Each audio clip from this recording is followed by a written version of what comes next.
കുറേ നാളായിട്ട് വിചാരിക്കുകയാണ് കേട്ടോ ഹെയർ സ്റ്റൈൽസ് ഷാഫി സാറിന്റെ ക്ലാസ് അറ്റൻഡ് ചെയ്യണമെന്ന്. അപ്പൊ നമ്മുടെ ട്രിവാൻഡ്രത്ത് തന്നെ വന്നപ്പോൾ തന്നെ പോയേക്കാന്ന് വിചാരിച്ചു. അങ്ങനെ കൊല്ലത്തുനിന്ന് ഞാനും ഫോമിത്തായും മൈനചേച്ചി എല്ലാം കൂടെ നമ്മൾ വെളുപ്പിന് തന്നെ പുറപ്പെട്ടിട്ടുണ്ടായിരുന്നു കേട്ടോ. അപ്പൊ നമ്മൾ നേരെ പോയത് ആയൂരേക്കാണ്. അവിടുന്ന് ആകർഷേട്ടനെ പിക്ക് ചെയ്തിട്ട് നേരെ ട്രിവാൻഡ്രം ഫോർട്ട് മാനറിലേക്ക് പോകാന്നാണ് കേട്ടോ വിചാരിക്കുന്നത്. ആകർഷേട്ടന്റെ പെങ്ങടെ മോളാണ് കേട്ടോ. അവൾ എന്നെ കണ്ടപ്പോൾ തന്നെ ഞാനോട്ട് നന്നായിട്ട് അടുത്തിട്ടുണ്ടായിരുന്നു. അടിപൊളി വീടാണ് കേട്ടോ. ഇഷ്ടം പോലെ ചെടിയും ഗാർഡനൊക്കെ പ്രത്യേക ഏരിയാസും കാര്യങ്ങളൊക്കെ ഉണ്ടായിരുന്നു കേട്ടോ. അങ്ങനെ പിന്നെ നമ്മൾ അവിടുന്ന് ആകർഷേട്ടൻ്റെ അച്ഛൻ്റെ അടുത്തും അമ്മയുടെ അടുത്തും പെങ്ങടത്തൊക്കെ നമ്മൾ യാത്ര പറഞ്ഞിട്ട് നമ്മൾ നേരെ പോവാണ് കേട്ടോ. പോകുന്ന വഴിക്ക് നല്ല അടിപൊളി മഴയെന്ന് വെച്ചാൽ അടിപൊളി മഴയാണ്. അതുകൂടാതെ തന്നെ വെഞ്ഞാറമൂടി ഏരിയ കഴിഞ്ഞപ്പോൾ തന്നെ ഭയങ്കര ബ്ലോക്കായിരുന്നു. അങ്ങനെ 9:30 ക്ലാസ്സിന് നമ്മൾ അവിടെ എത്തിയപ്പോൾ തന്നെ 10:45 കഴിഞ്ഞിട്ടുണ്ടായിരുന്നു കേട്ടോ. നല്ല ലേറ്റ് ആയിട്ടുണ്ടായിരുന്നു.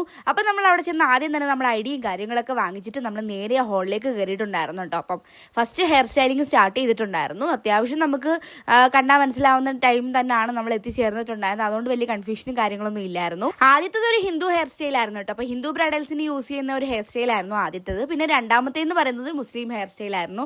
അപ്പം അതിനുശേഷം നമുക്ക് ലഞ്ച് ടൈം ആയിരുന്നു കേട്ടോ. അപ്പം നമ്മൾ നേരെ പോയി നമുക്ക് ഇഷ്ടമുള്ള ഫുഡും കാര്യങ്ങളൊക്കെ എടുത്തിട്ട് നമ്മൾ കഴിക്കായിരുന്നു കേട്ടോ. അടുത്ത സെക്ഷൻ വരുന്നത് ലഞ്ച് ബ്രേക്കിന് ശേഷമാണ് കേട്ടോ. അപ്പം അതൊക്കെ മറ്റൊരു വീഡിയോയിൽ ഉൾപ്പെടുത്താം. അപ്പം അടുത്തൊരു വീഡിയോയിൽ കാണാം. ബൈ.